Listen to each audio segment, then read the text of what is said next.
Hello, it's tacky old me again with a few more jokes. An old couple from Manitoba took a trip to the east.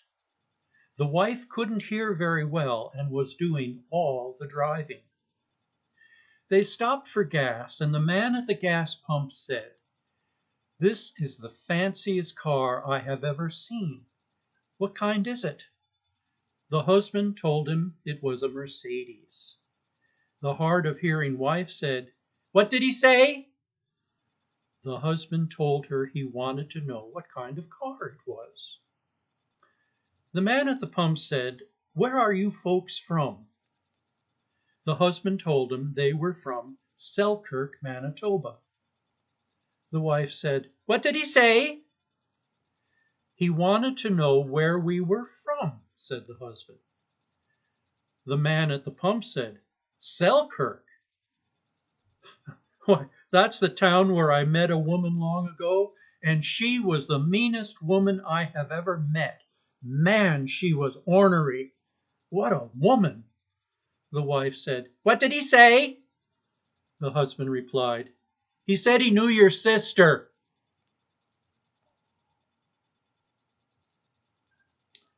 A man is worried that his wife is losing her hearing, so he consults a doctor. The doctor suggests that he try a simple at-home test on her. Stand behind her and ask her a question, first from 20 feet away, next from 10 feet, and finally right behind her. So the man goes home and sees his wife in the kitchen facing the stove. He says from the door, "What's for dinner tonight?" No answer. 10 feet behind her, he repeats, "What's for dinner tonight?" Still no answer. Finally, right behind her, he says, "What's for dinner tonight?" And his wife turns around and says, for the third time, "Chicken."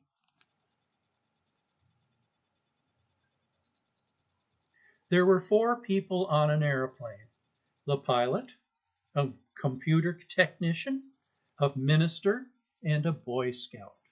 However, there were only 3 parachutes on the plane. Suddenly, the plane developed motor trouble and it began to fall fast. The pilot immediately grabbed the first parachute and said, "I'm the most important person on this airplane and I must go and report this accident." He waved and jumped out. The computer technician said, "I'm the smartest man in the world and I'm working on a project that will benefit all mankind. It would be a tragedy if I were killed."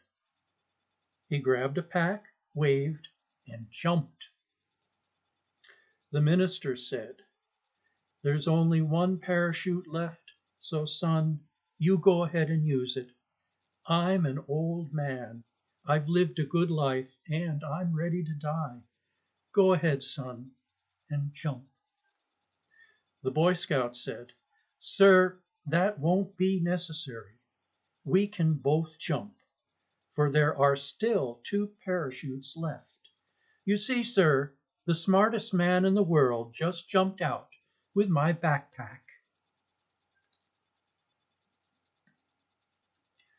Garwood goes to a psychiatrist, where he complains he can never get a girlfriend. No wonder the shrink says, "You smell awful." "You said it," Garwood replies. "That's because of my job. I work in the circus following the elephants around and cleaning up their droppings. No matter how much I wash, the stink sticks to me." "So quit your job and get another one," the psychiatrist says. "Are you crazy? And get out of show business?" Once upon a time, there was a prince who, through no fault of his own, was placed under a spell by an evil witch. The curse was that the prince could speak only one word each year. He could, however, save up credits, so if he did not speak at all in 1 year, he could speak 2 words the following year. One day he met a beautiful princess and fell madly in love. He decided to refrain from speaking for 2 years so that he could look at her and say, "My darling." At the end of the 2 years, however, he wanted to also tell her he loved her, so he decided to wait 3 more years, for a total of 5 years of silence. At the end of the 5 years, though, he knew he had to ask her to marry him, so he needed to wait another 4 years. Finally, as his 9th year of silence ended, he was understandably overjoyed. He led the princess to the most romantic part of the royal garden, knelt before her and said, "My darling, I love you. Will you marry me?" The princess replied, "Pardon?" And until next time.